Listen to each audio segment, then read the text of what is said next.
Hello, hello, hello, you guys. It is your girl Sunshine here with another one. Yes, how are you, my boos?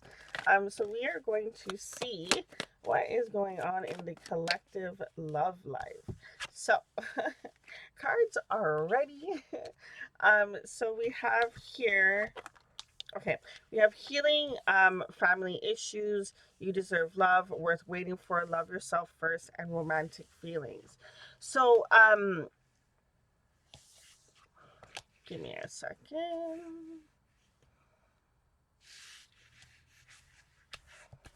Okay, so when it comes to healing family issues, your love life benefits as you forgive your parents. There is something about your upbringing that makes you view love in a I don't want to say like a fully a negative way, but with the fact of the deserving love card coming out and that you are lovable, you've gone through heartbreak of course coming at that point, and you this like if you look at this character, she's defensive. Okay, she has her guard up, she has a bow and arrow, and she's just like whoa whoa whoa whoa whoa, were you coming closer? Like, why are you coming closer? Like, it's almost like love approaching. And she's like, whoa, whoa, whoa, whoa.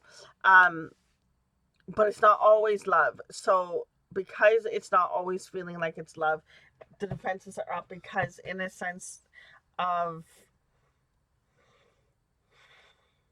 it's almost like you'll have a certain, like, say, criteria or list of certain things where like, okay, these are red flags, these are thing, this is what shows it's going to be, a proper person that would be a partner. And you go through it, and they show the signs, they show that their actions are doing this, they're doing that. But then it's almost like being basically gaslighted, because afterwards it's like a switch up.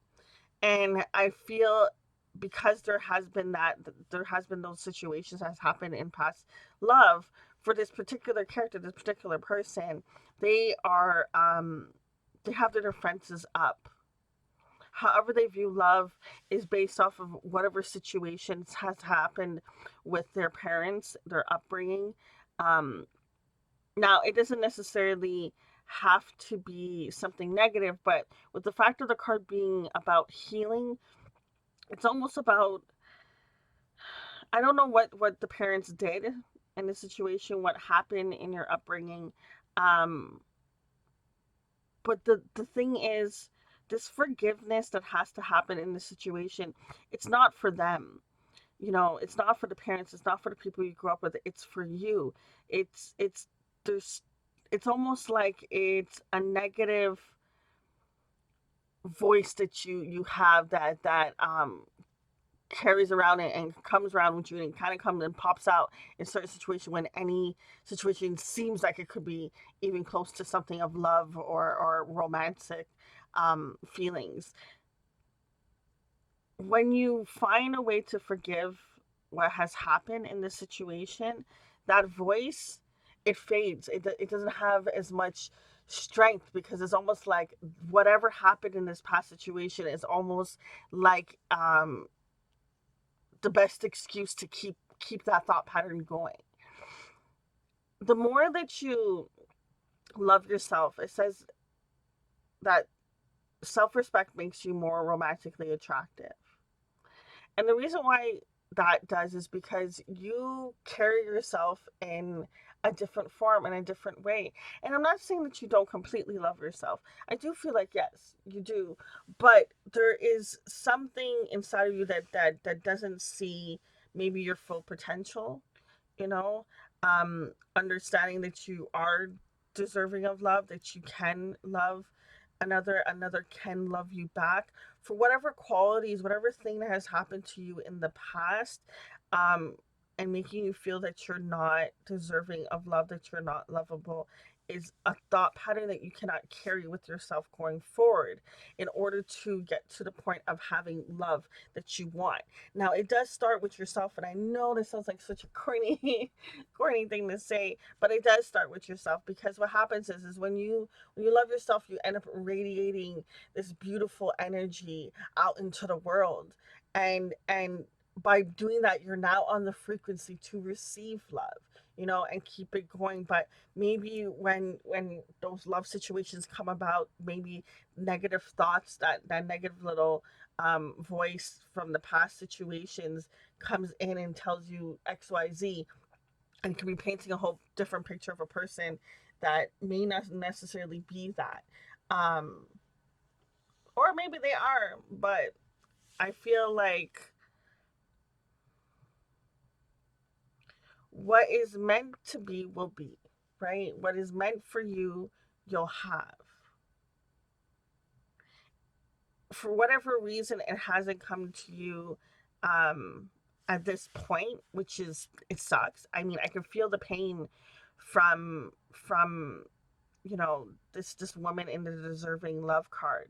I can feel the sadness from the parents in this card as well. There's a lot of like kind of sad energy, in the sense of, not that you're sulking over someone. It's just sad energy, and it's just like, okay, I've been here before. Okay, what's the technique to get out of it? Okay, I'm gonna get out of it. And it's just almost like it's become, I guess best way of saying it is, a pattern, right? So I feel like the this last situation that has come up when it comes to the matters of love, and each person is going to have their own story.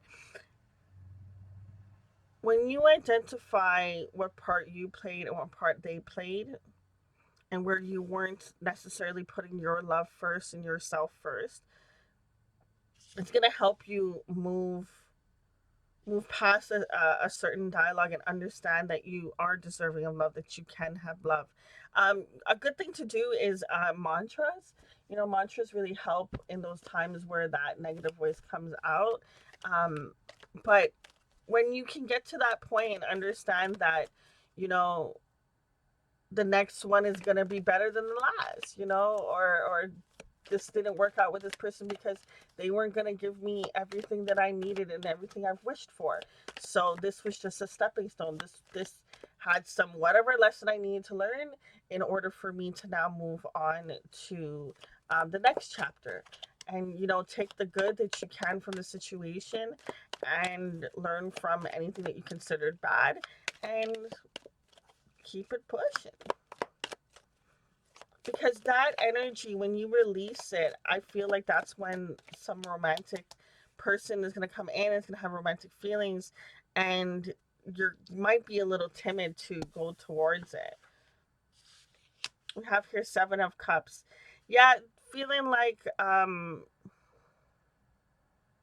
feel like there's a sense of these days, so many people have so many different options, or there's so many different avenues, or so many different things, um, and not really wanting to have something solid. Yeah. Isolated card and alone. Yeah, there's definitely a sadness I feel here. Um, but I heard the word strength. Within the sadness also built strength within you. 5 of Swords, mind games, control. Your love life is not feeling like it was that great. But I like that we're having the 10 of the 10th card, the Wheel of Fortune, coming out. Now it's very interesting. We had 5 5, massive change where you were isolated, you felt alone. There was a certain situation where you felt like mind games were played. There was a sense of control that was happening. Somebody had too many options. There was too many avenues, and that chapter is ending. So remember, I was saying before, when you get to the point of You know, identifying the situation, that what happened in your part that was played in the last situation, what their part was played in the last situation, and the overall, and understanding what points you weren't loving yourself, and then doing that going forward. When you do that, as you can even see, like the way that the cards actually came out with it being four was, it landed right before you get to that point. So after you do this, I really feel like this is, if you were to say, what is my next step that I should do to help me, you know, have a better love life, I would start with here. Going back in the past, seeing what still needs to be forgive for yourself, identifying where you have, you know, it's almost like, think of it, what situations are you saying yes to when you really were saying no? What did your gut say? What did your heart say? Like, what were the things that you let pass and, you know, overlooked? What were the red flags that you let, you know, just kind of brush off and ignore? Get into that, helps you love yourself, helps you kind of put a close to this chapter. So I want to know, so after this close to this chapter, tell me more, what's to come for the collective love life, whoever's resonating with this, tell me more.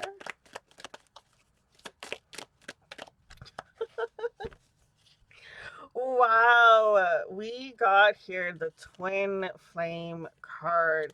I mean, so the twin flame journey, believe it, don't believe it, up to you. You know, everyone has their own opinion on it. My view of the twin flame, from what I know from it, there's a lot of times when you can get into these strong unions with these counterparts that can be twin flames, but if they're not ready, if they're not on their part of their journey of being ready, both parties will end up having to drift apart. And it can suck because it can feel as if, like, it's like I'm just coming in to get triggered, and then dipping, and then having to work through some stuff, and then it's happening to another, with another partner, or it's happening with the same person again, and it's just, it's kind of a little bit of a cycle. I just saw 11:11. Sorry, I just saw 11:44 on the clock. This this situation, when it comes to matters of love, yes, in a sense, when you come into this union with a person, whether it's for a couple of weeks, couple of months, couple of years, whoever it is, and I'm not saying it's just one person. I feel like it's a bunch of, like, say if you're a divine feminine, it would be like a bunch of different divine masculines over the course of your life that you have come into union, where it was just like you guys had something great, it was a huge spark, and then there was something that broke it apart because both of you had to go back and work on some things to, you know, maybe go through the dark night of the soul, or just to shed and to heal. Funny enough, we go back to the healing card, so it all stems back to the beginning, of going through that healing process of healing something from the past so that you can heal you and see that you are deserving of love. And I know that the twin flame journey can be quite a bit for those that are on it, because of how intense the love and that honeymoon phase can really be, and how easily it just drifts, or it snaps off, or it's just like very hot and cold kind of thing. But this, your love life's gonna change, but it literally takes you tapping in and healing. That's the first thing to do, honey. That is the first thing to do. Guys, I'm gonna leave it at that. Very interesting little reading. Just remember, at the end of the day, you have your own gut, your own guides, your own intuition. Only you can tell yourself what is best to do, in your life, no matter who you hear advice from. Trust yourself, trust your gut. Wishing you love and light. Until next time, it's your girl Sunshine. Deuces.